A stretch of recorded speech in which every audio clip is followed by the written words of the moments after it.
ਕਲਗੀਧਰ ਪਿਤਾ ਸਾਹਿਬ ਸ੍ਰੀ ਗੁਰੂ ਗੋਬਿੰਦ ਸਿੰਘ ਜੀ ਮਹਾਰਾਜ ਦਾ ਪ੍ਰਕਾਸ਼ ਬਹੁਤ ਹੀ ਥੋੜੇ ਜਿਹੇ ਸਮੇਂ ਲਈ ਉਹਨਾਂ ਦੀ ਸੰਸਾਰ ਯਾਤਰਾ ਮਾਨਵਤਾ ਦੇ ਇਤਿਹਾਸ ਵਿੱਚ ਇੱਕ ਅਹਿਮ ਪੜਾਅ ਹੈ। ਇਸ ਤਰ੍ਹਾਂ ਜਾਪਦਾ ਹੈ ਕਿ ਜਿਵੇਂ ਸਾਰੀ ਲੋਕਾਈ, ਸਾਰਾ ਬ੍ਰਹਿਮੰਡ ਹੀ ਗੁਰੂ ਸਾਹਿਬ ਦੀ ਰੂਹਾਨੀ ਜੋਤ ਨੂੰ ਆਪਣਾ ਧੁਰਾ ਮੰਨ ਕੇ ਉਸ ਦੀ ਪਰਿਕਰਮਾ ਕਰਨ ਲੱਗ ਪਿਆ ਹੋਵੇ। ਸਾਧ ਸਮੂਹ ਪਰਸਨ ਫਿਰੇ, ਜਗ ਸਤਰ ਸਭੇ ਅਵਲੋਕ ਚਪੈਂਗੇ ਦੇ ਨਿਸ਼ਾਨੇ ਦੀ ਪੂਰਤੀ ਲਈ ਕਰਤਾ ਪੁਰਖ ਦੇ ਹੁਕਮ ਅਨੁਸਾਰ ਪ੍ਰਗਟੀ ਗੁਰੂ ਨਾਨਕ ਜੋਤ ਨੇ ਸਾਹਿਬ ਸ੍ਰੀ ਗੁਰੂ ਗੋਬਿੰਦ ਸਿੰਘ ਜੀ ਦੇ ਰੂਪ ਵਿੱਚ ਆਪਣੇ ਕਾਰਜ ਦੀ ਸੰਪੂਰਨਤਾ ਕਰਦਿਆਂ ਪਸ਼ੂ ਪ੍ਰੇਤ ਵਰਗੀਆਂ ਮਾਨਸ ਰੂਪ ਵਿੱਚ ਵਿਚਰ ਰਹੀਆਂ ਜੂਨਾਂ ਨੂੰ ਅਕਾਲ ਪੁਰਖ ਦਾ ਨਿਜ ਰੂਪ ਅਤੇ ਸਰੂਪ ਪ੍ਰਦਾਨ ਕਰ ਦਿੱਤਾ। ਗੁਰੂ ਗੋਬਿੰਦ ਸਿੰਘ ਜੀ ਮਹਾਰਾਜ ਦਾ ਆਗਮਨ ਤੇ ਜੀਵਨ ਯਾਤਰਾ ਇੱਕ ਬਿਜਲੀ ਦੀ ਚਮਕ ਨਿਆਈ ਸੀ। ਇਸ ਦੀ ਜ਼ਿੰਦਗੀ ਲੰਮੇਰੀ ਤਾਂ ਨਹੀਂ ਹੁੰਦੀ, ਪਰ ਇਹ ਜਿਤਨੀ ਦੇਰ ਨਜ਼ਰ ਹੁੰਦੀ ਹੈ ਇਸ ਵਿੱਚ ਚਮਕ ਅਤੇ ਗਰਜ ਹੁੰਦੀ ਹੈ। ਦਸਮੇਸ਼ ਪਿਤਾ ਜੀ ਦੇ ਜੀਵਨ ਦਾ ਹਰ ਪੱਖ ਵਿਚਿਤਰਤਾ ਭਰਿਆ ਸੀ। ਉਹਨਾਂ ਦੇ ਪ੍ਰਕਾਸ਼ ਹੁੰਦੇ ਸਾਰ ਪੀਰ ਭੀਖਨ ਸ਼ਾਹ ਦਾ ਪੱਛਮ ਦੀ ਬਜਾਏ ਪੂਰਬ ਵੱਲ ਸਿਜਦਾ ਕਰਨਾ, ਉਹਨਾਂ ਦੀ ਛਬ ਰੱਬ ਦਾ ਸਰਗੁਣ ਸਰੂਪ, ਉਹਨਾਂ ਦੀ ਕਲਗੀ ਨੂਰਾਨੀ, ਉਹਨਾਂ ਦੀ ਕਿਰਪਾਨ ਸ੍ਰੀ ਸਾਹਿਬ, ਉਹਨਾਂ ਦਾ ਖੰਡਾ ਦੋਦਾਰਾ, ਉਹਨਾਂ ਦਾ ਝੰਡਾ ਨਿਸ਼ਾਨ ਸਾਹਿਬ, ਉਹਨਾਂ ਦਾ ਨਗਾਰਾ ਪਰਬਤਾਂ ਵਿੱਚ ਗੂੰਜ ਪੈਦਾ ਕਰਨ ਵਾਲਾ ਰਣਜੀਤ ਨਗਾਰਾ, ਉਹਨਾਂ ਦਾ ਜੈਕਾਰਾ ਸਤਿ ਸ਼੍ਰੀ ਅਕਾਲ, ਉਹਨਾਂ ਦਾ ਖਾਲਸਾ ਅਬਿਨਾਸੀ, ਉਹਨਾਂ ਦੀ ਗੂੰਜ ਦੇਗ ਤੇਗ ਫਤਿਹ, ਉਹਨਾਂ ਦੇ ਪੀਰ ਅਸਤਰ ਸ਼ਸਤਰ, ਉਹਨਾਂ ਦੀ ਮੋਰ ਕੇਸ, ਉਹਨਾਂ ਦਾ ਖਾਸ ਰੂਪ ਖਾਲਸਾ, ਉਹਨਾਂ ਦਾ ਕੀਰਤਨੀ ਸਾਜ਼ ਤਾਉਸ, ਉਹਨਾਂ ਦਾ ਘੋੜਾ ਨੀਲਾ, ਉਹਨਾਂ ਦਾ ਹਾਥੀ ਪ੍ਰਸਾਦੀ, ਉਹਨਾਂ ਦਾ ਬਾਜ਼ ਚਿੱਟਾ, ਉਹਨਾਂ ਦਾ ਤੀਰ ਸੋਨੇ ਦੀ ਚੁੰਝ ਜੜਹਤ, ਉਹਨਾਂ ਦੀ ਕਲਮ ਲੋਹ ਕਲਮ, ਉਹਨਾਂ ਦੀ ਖੜਗ ਸਰਬ ਲੋਹ ਦੀ ਭਗੌਤੀ, ਉਹਨਾਂ ਦਾ ਦਾਨ ਸਰਬੰਸ ਦਾਨ, ਉਹਨਾਂ ਦੇ ਯੋਧੇ ਭਾਈ ਬਚਿੱਤਰ ਸਿੰਘ ਵਰਗੇ,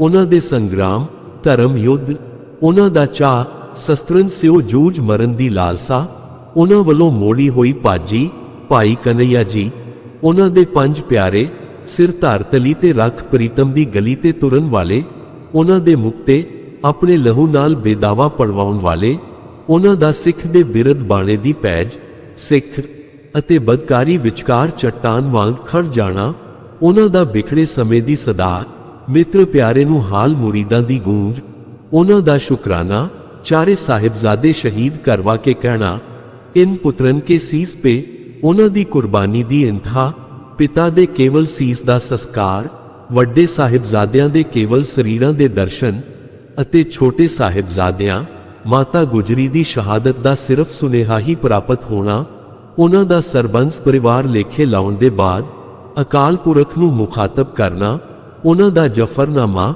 ਵਾਹਿਗੁਰੂ ਜੀ ਕੀ ਫਤਿਹ ਦਾ ਐਲਾਨਨਾਮਾ, ਉਹਨਾਂ ਦਾ ਰੱਬ ਨੂੰ ਅਦੁੱਤੀ ਅਰਜ਼ਨਾਮਾ ਬੇਨਤੀ ਚੌਪਈ, ਉਹਨਾਂ ਦੀ ਪੂਜਾ ਅਕਾਲ ਅਕਾਲ, ਉਹਨਾਂ ਦੀ ਧੁਨੀ ਤੂੰ ਹੀ ਏਕ, ਉਹਨਾਂ ਦਾ ਪਰਚਾ ਗ੍ਰੰਥ ਕਾ, ਉਹਨਾਂ ਦੀ ਦਰਸ਼ਨ ਦੀ ਲਾਲਸਾ ਖਾਲਸੇ ਦੇ ਦੀਦਾਰ, ਉਹਨਾਂ ਦੀ ਅਰਦਾਸ ਭਲਾ ਸਰਬੱਤ ਕਾ, ਉਹਨਾਂ ਦਾ ਬਾਣੀ ਲਈ ਸਤਕਾਰ ਆਦਿ ਗ੍ਰੰਥ ਨੂੰ ਸਾਹਿਬ ਸ੍ਰੀ ਗੁਰੂ ਗ੍ਰੰਥ ਸਾਹਿਬ ਜੀ ਕਹਿ ਕੇ ਸਿਰ ਝੁਕਾ ਦੇਣਾ, ਉਹਨਾਂ ਦੀ ਨਿਮਰਤਾ ਆਪਣੀ ਬਾਣੀ ਨੂੰ ਮੇਰੀ ਖੇਡ ਕਹਿ ਦੇਣਾ, ਉਹਨਾਂ ਦੀ ਸਭ ਤੋਂ ਵੱਡੀ ਕਿਰਤ ਖਾਲਸੇ ਨੂੰ ਵਾਹਿਗੁਰੂ ਜੀ ਕਾ ਖਾਲਸਾ ਬਣਾ ਦੇਣਾ, ਉਹਨਾਂ ਦੀ ਜੁਗਤੀ ਦੇਗ ਤੇਗ ਫਤਿਹ, ਉਹਨਾਂ ਦੇ ਦਰਬਾਰ ਦੇ ਸਿੰਘ ਕਵੀ ਗੁਣੀ ਗਿਆਨੀ ਅਤੇ ਵਿਦਵਾਨ, ਉਹਨਾਂ ਦੀ ਬਖਸ਼ਿਸ਼ ਬਾਣਾ ਤੇ ਬਾਣੀ, ਉਹਨਾਂ ਦੇ ਹੁਕਮ ਰਹਿਤ ਦੀ ਪਰਪੱਕਤਾ, ਉਹਨਾਂ ਦੀ ਬਰਕਤ ਪੰਜ ਕਕਾਰ, ਉਹਨਾਂ ਦੀ ਧਾਰਨਾ ਚਾਰ ਕੁਰਹਿਤਾਂ, ਉਹਨਾਂ ਦਾ ਐਲਾਨ ਏਕ ਬਿਨਾ ਮਨ ਲੈਕ ਨਾ ਆਨੇ,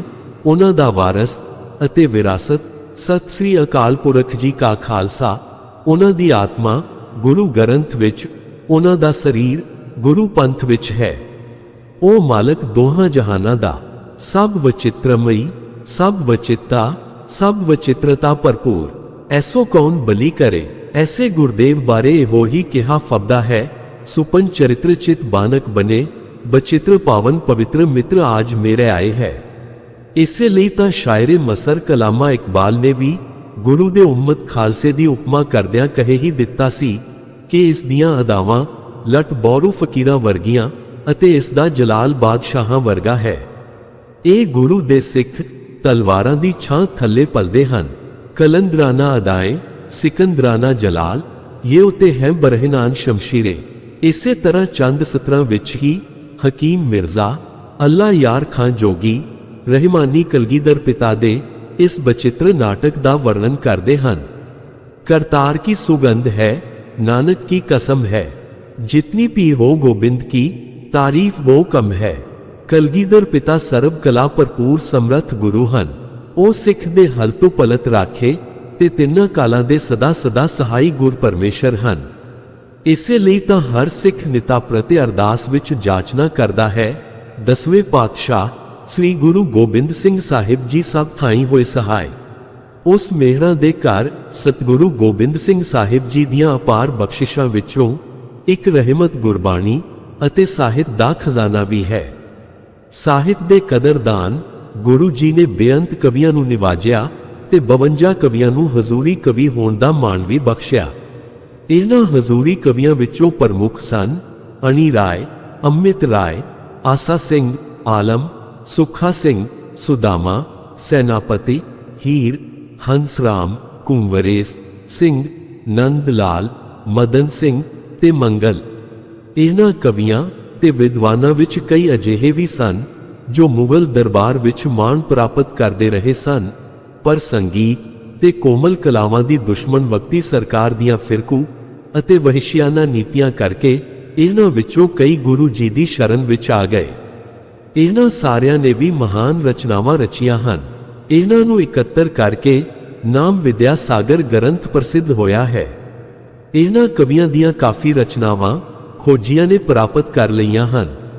इन्हां सारियां रचनावां विच एक गल बहुत ही विलक्षण अते स्पष्ट तौर ते उभर के प्रगट हुंदी है कि हर कवि ने मंगल गुरु कलगीधर पिता दा ही कीता है, पर श्री दसम ग्रंथ साहिब विच अंकित गुरु साहिब दी अपनी सारी बाणी दा मंगल केवल अकाल पुरख दा अते उस्ताद साहिब श्री गुरु नानक देव जी तो लैके गुरु तेग बहादुर जी तक दी ही है। जिवें वार श्री भगौती जी की पातशाही 10वीं विच गुरु नानक देव जी तो लैके गुरु तेग बहादुर जी तक दा मंगल कीता गया है। इस दे बाद 10वें पातशाह श्री गुरु गोबिंद सिंह जी साहिब जी सब थाई होए सहाय पंथ ने अरदास विच शामिल कीता है। इसे तरह अपनी कथा विच भी गुरु जी ने गुरु तेग बहादुर साहिब दी शहीदी तक दा वर्णन कीता है। स्पष्ट है कि जेकर सतगुरु जी तो इलावा कोई होर रचना करेगा तां 9 गुरु साहिब दे नाल नाल 10म पातशाह दा जिक्र जरूर करेगा। हजूरी कवि गवाल साहिबां दी बाणी बारे बयान करदा है कि हे सतगुरु सच्चे पातशाह आप जी दी बाणी पढ़ के इस संसार विच जीवन मुक्त होया जा सकता है। पढ़ के तिहारी बानी मन गोबिंद सिंह जीवन मुक्त जन होए रहे अगमे। साध मेन शेरपन शेर मेन साधुमन दो पन देखियत आप ही के मग में।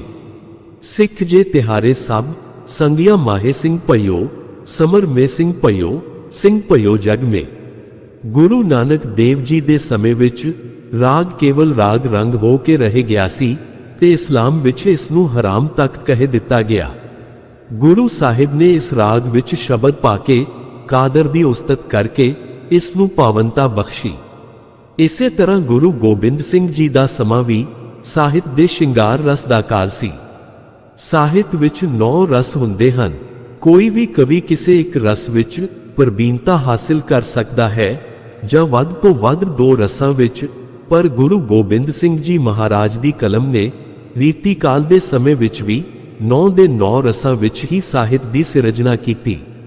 ਇਸ ਬਾਰੇ ਹਜ਼ੂਰ ਦਾ ਦਰਬਾਰੀ ਕਵੀ ਅੰਮ੍ਰਿਤ ਰਾਏ ਲਿਖਦਾ ਹੈ, ਪਿਆਰਿਆ ਪ੍ਰੇਮ ਸੋ ਸ਼ਿੰਗਾਰੀ ਹਾਸੇ ਸੋ ਵਿਨੋਦ ਭਾਰੀ, ਦੀਨਨ ਪੈ ਕਰਨਾਨ ਖਾਰੀ ਸੁਖੋ ਦੀਨੋ ਹੈ, कीने आर रोंड मुंड रौद्र रस परियो चोण, फौजन सुधारन में वीर रस कीनो है। पंथ प्रवानित सिख रहित मर्यादा दे मुताबिक सिख दी परिभाषा अते गुरमत दी रहनी सिरलेख हेठ अंकित है कि सिख लई श्री गुरु ग्रंथ साहिब जी अते 10 गुरु साहिबान दी बाणी नूं अपना मुक्ति दाता ते ईशट मनना अते इस ते निश्चा रखना जरूरी है। गुरु जी दा आशा सी कि डिग्गी होई मनुख श्रेणी नूं ਉੱਚਾ ਕਰਨ ਲਈ ਬਲਵਾਨ ਸਾਹਿਤ ਦੀ ਲੋੜ ਹੈ। ਅਸੀਂ ਜਿਸ ਵੇਲੇ ਦਿਮਾਗੀ ਬਹਿਸ ਵਿੱਚ ਪੈ ਜਾਂਦੇ ਹਾਂ ਤਾਂ ਸਾਰ ਵਸਤੂ ਤੋਂ ਉਖੜ ਜਾਂਦੇ ਹਾਂ। ਜ਼ਰੂਰਤ ਹੈ ਦਸਮ ਗ੍ਰੰਥ ਦੇ ਉਦੇਸ਼ ਨੂੰ ਸਮਝਣ ਦੀ, ਜਿਸ ਦਾ ਇਖਲਾਕੀ ਟੀਚਾ ਇਸ ਸਾਹਿਤ ਨੇ ਸਾਡੇ ਸਾਹਮਣੇ ਰੱਖਿਆ।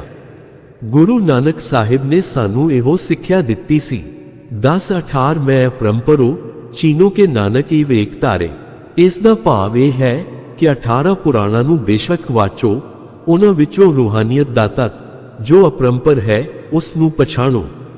ਗੁਰੂ ਕਲਗੀਧਰ ਪਿਤਾ ਦੀ ਬਾਣੀ ਗੁਰੂ ਗ੍ਰੰਥ ਸਾਹਿਬ ਜੀ ਦੇ ਆਸ਼ੇ ਅਤੇ ਉਦੇਸ਼ ਦੀ ਪ੍ਰੋੜਤਾ ਕਰਦੀ ਹੈ। ਇਸ ਬਾਰੇ ਗੁਰਮਤੀਏ ਵਿਦਵਾਨ ਡਾਕਟਰ ਤਾਰਨ ਸਿੰਘ ਆਪਣੀ ਪੁਸਤਕ ਦਸਮ ਗ੍ਰੰਥ ਸਾਹਿਬ ਜੀ ਦੇ ਰੂਪ ਤੇ ਰਸ ਵਿੱਚ ਲਿਖਦੇ ਹਨ, ਵਿਚਾਰਧਾਰਾ ਕਰਕੇ ਦਸਮ ਗ੍ਰੰਥ ਤੇ ਆਦਿ ਸ੍ਰੀ ਗੁਰੂ ਗ੍ਰੰਥ ਸਾਹਿਬ ਜੀ ਬੁਨਿਆਦੀ ਤੌਰ ਤੇ ਪੂਰੀ ਤਰ੍ਹਾਂ ਇੱਕ ਹਨ। ਧੰਨ ਸ਼੍ਰੀ ਗੁਰੂ ਗੋਬਿੰਦ ਸਿੰਘ ਜੀ ਦੇ ਜੋਤੀ ਜੋਤ ਦਿਵਸ ਤੇ ਇਹੋ ਤੋਨੀ ਅਲਾਪੀਏ। ਗੋਬਿੰਦ ਗੋਬਿੰਦ ਕਰ ਹਾਂ, ਹਰ ਹਰ ਮਨ ਪਿਆਰ ਹਾਂ, ਗੁਰ ਕਹਿਆ ਸੁਚਿਤ ਤਰ ਹਾਂ, ਅੰਨ ਸਿਉ ਤੋਰ ਫੇਰ ਹਾਂ, ਐਸੇ ਲਾਲਨ ਪਾਇਓ ਰੀ ਸਖੀ। ਗੁਰੂ ਸਾਹਿਬ ਉੱਚ ਕੋਟੀ ਦੇ ਵਿਦਵਾਨ ਤੇ ਦਾਰਸ਼ਨਿਕ ਸਨ। ਗੁਰੂ ਗੋਬਿੰਦ ਸਿੰਘ ਜੀ ਗੁਰਮੁਖੀ, ਸੰਸਕ੍ਰਿਤ ਤੇ ਬ੍ਰਜ ਭਾਸ਼ਾ ਸਮੇਤ ਬਹੁਤ ਸਾਰੀਆਂ ਭਾਸ਼ਾਵਾਂ ਦੇ ਵਿਦਵਾਨ ਗਿਆਤਾ ਸਨ। ਮੁਕਤਸਰ ਸਾਹਿਬ ਦੇ ਯੁੱਧ ਉਪਰੰਤ ਗੁਰੂ ਸਾਹਿਬ ਜੀ ਨਾਂਦੇੜ ਸਾਹਿਬ ਚਲੇ ਗਏ। ਇੱਥੇ ਵਜ਼ੀਰ ਖਾਨ ਨੇ ਆਪਣੇ 2 ਖਾਸ ਬੰਦੇ ਭੇਜ ਕੇ ਧੋਖੇ ਨਾਲ ਰਾਤ ਦੇ ਸਮੇਂ ਆਰਾਮ ਕਰ ਰਹੇ ਗੁਰੂ ਜੀ ਉੱਤੇ ਖੰਜਰ ਨਾਲ ਵਾਰ ਕਰਵਾ ਦਿੱਤਾ। ਇਹ ਖੰਜਰ ਗੁਰੂ ਜੀ ਦੀ ਛਾਤੀ ਵਿੱਚ ਲੱਗਿਆ। ਜਵਾਬ ਵਿੱਚ ਗੁਰੂ ਸਾਹਿਬ ਜੀ ਨੇ ਉਸ ਹਮਲਾਵਰ ਨੂੰ ਉੱਥੇ ਹੀ ਸਦਾ ਦੀ ਨੀਂਦ ਸੁਆ ਦਿੱਤਾ। ਛਾਤੀ ਦਾ ਜ਼ਖਮ ਇੰਨਾ ਡੂੰਘਾ ਸੀ ਕਿ ਹੌਲੀ-ਹੌਲੀ ਗੁਰੂ ਸਾਹਿਬ ਜੀ ਦੇ ਸਾਰੇ ਸਰੀਰ ਵਿੱਚ ਜ਼ਹਿਰ ਫੈਲ ਗਿਆ। ਇੱਥੇ ਹੀ ਸ਼੍ਰੀ ਆਦਿ ਗ੍ਰੰਥ ਨੂੰ ਸ਼੍ਰੀ ਗੁਰੂ ਗ੍ਰੰਥ ਸਾਹਿਬ ਜੀ ਦਾ ਦਰਜਾ ਦੇ ਕੇ ਸਮੁੱਚੇ ਸਿੱਖ ਜਗਤ ਨੂੰ ਸ਼੍ਰੀ ਗੁਰੂ ਗ੍ਰੰਥ ਸਾਹਿਬ ਜੀ ਨੂੰ ਜੁਗੋ ਜੁਗ ਅਟਲ ਗੁਰੂ ਮੰਨਣ ਦਾ ਉਪਦੇਸ਼ ਦਿੱਤਾ ਅਤੇ ਧੰਨ ਸ਼੍ਰੀ ਗੁਰੂ ਗ੍ਰੰਥ ਸਾਹਿਬ ਦੀਆਂ ਸਿੱਖਿਆਵਾਂ ਤੇ ਅਗਵਾਈ ਅਨੁਸਾਰ ਜੀਵਨ ਬਤੀਤ ਕਰਨ ਲਈ ਕਹਿ ਕੇ ਗੁਰੂ ਸਾਹਿਬ ਨੇ ਫਰਮਾਇਆ, ਅੱਜ ਤੋਂ ਸਿੱਖਾਂ ਦਾ ਕੋਈ ਵੀ ਦੇਹਧਾਰੀ ਗੁਰੂ ਨਹੀਂ ਹੋਵੇਗਾ। 10 ਗੁਰੂਆਂ ਰਾਹੀਂ ਰਚੀ ਬਾਣੀ ਦਾ ਰੂਪ ਗੁਰੂ ਗ੍ਰੰਥ ਸਾਹਿਬ ਜੀ ਹੀ ਸਿੱਖਾਂ ਦੇ ਸ਼ਬਦ ਗੁਰੂ ਹੀ ਅਮਰ ਹੋਣਗੇ। ਉਸ ਤੋਂ ਕੁਝ ਦਿਨ ਬਾਅਦ ਨਾਂਦੇੜ ਦੀ ਧਰਤੀ ਉੱਤੇ ਹੀ ਧੰਨ ਸ਼੍ਰੀ ਗੁਰੂ ਗੋਬਿੰਦ ਸਿੰਘ ਸਾਹਿਬ ਜੀ ਜੋਤੀ ਜੋਤ ਸਮਾ ਗਏ। ਗੁਰੂ ਜੀ ਦਾ ਅੰਤਿਮ ਸੰਸਕਾਰ ਗੋਦਾਵਰੀ ਦਰਿਆ ਦੇ ਕੰਢੇ ਕੀਤਾ ਗਿਆ। ਨਾਂਦੇੜ ਦੀ ਧਰਤੀ ਤੇ ਸੁਸ਼ੋਭਿਤ ਤਖਤ ਸ੍ਰੀ ਹਜ਼ੂਰ ਸਾਹਿਬ ਸਿੱਖ ਕੌਮ ਦੇ 5 ਤਖਤਾਂ ਵਿੱਚੋਂ ਇੱਕ ਤਖਤ ਵਜੋਂ ਦੁਨੀਆ ਭਰ ਵਿੱਚ ਪ੍ਰਸਿੱਧ ਹੈ।